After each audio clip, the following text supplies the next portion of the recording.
Chapter 15. Derba and Barbara. Meantime, the wanderers were hospitably entertained by the old woman and her grandchild, and they were all very comfortable and happy together. Little Barbara sat upon Curdie's knee, and he told her stories about the mines and his adventures in them. But he never mentioned the king or the princess, for all that story was hard to believe. And he told her about his mother and his father, and how good they were. And Derba sat and listened. At last little Barbara fell asleep in Curdie's arms, and her grandmother carried her to bed.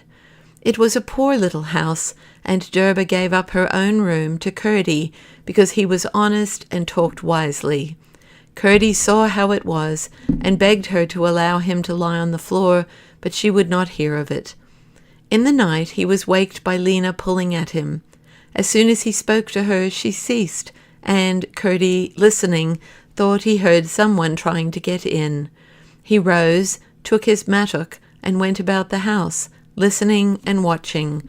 But although he heard noises now at one place, now at another, he could not think what they meant, for no one appeared. Certainly, considering how she had frightened them all in the day, it was not likely anyone would attack Lena at night.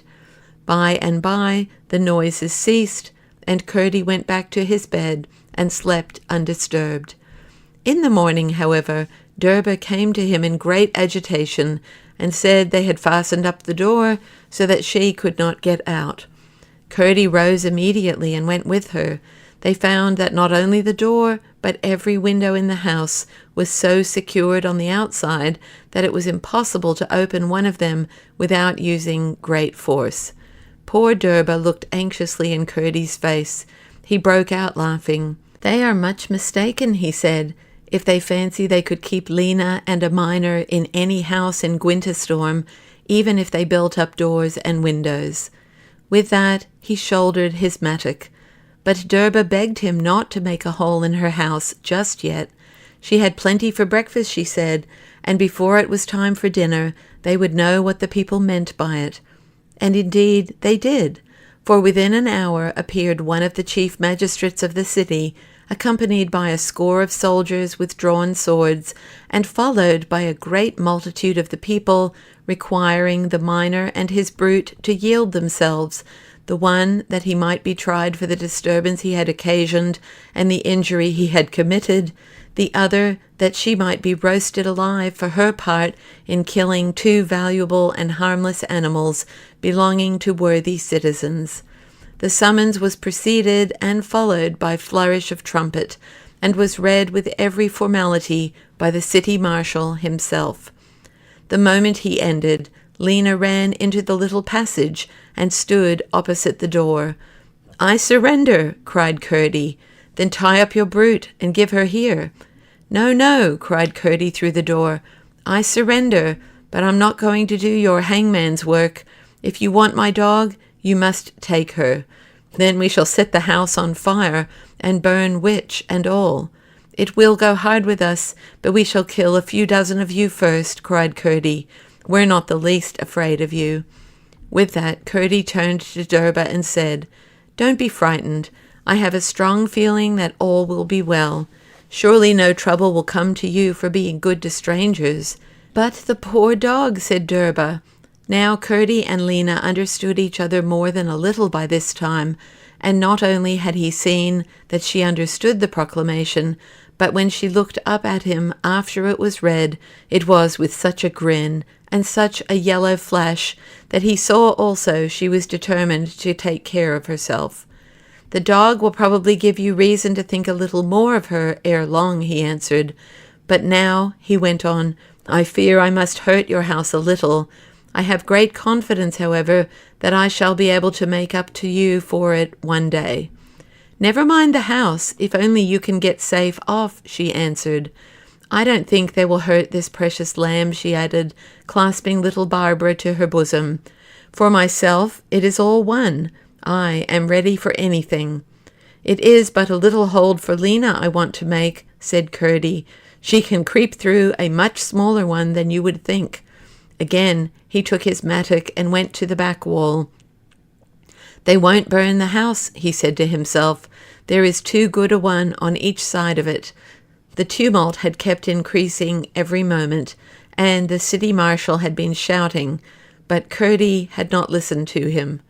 When now they heard the blows of his mattock, there went up a great cry, and the people taunted the soldiers that they were afraid of a dog and his miner.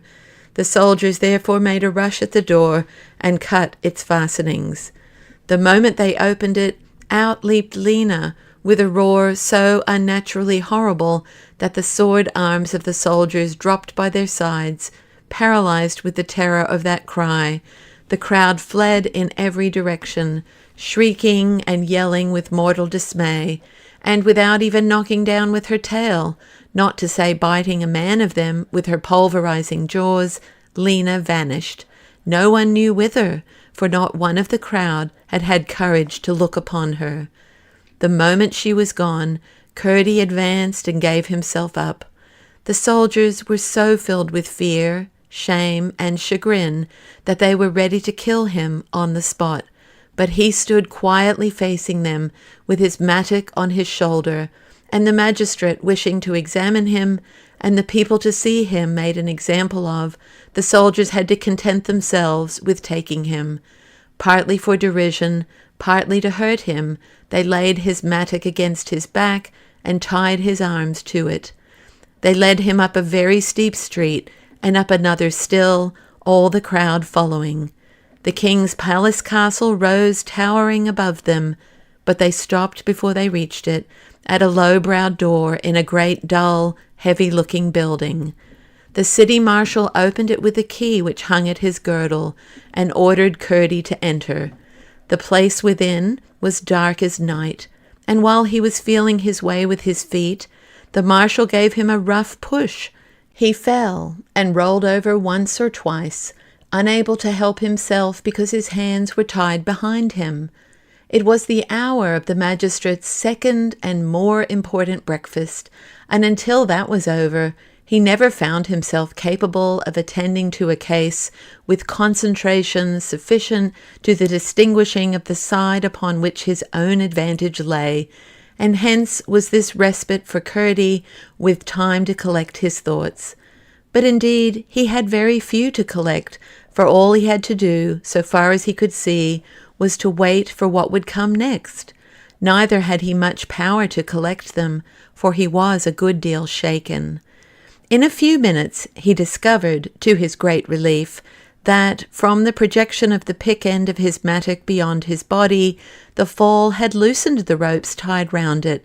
He got one hand disengaged, and then the other, and presently stood free, with his good mattock once more in right serviceable relation to his arms and legs.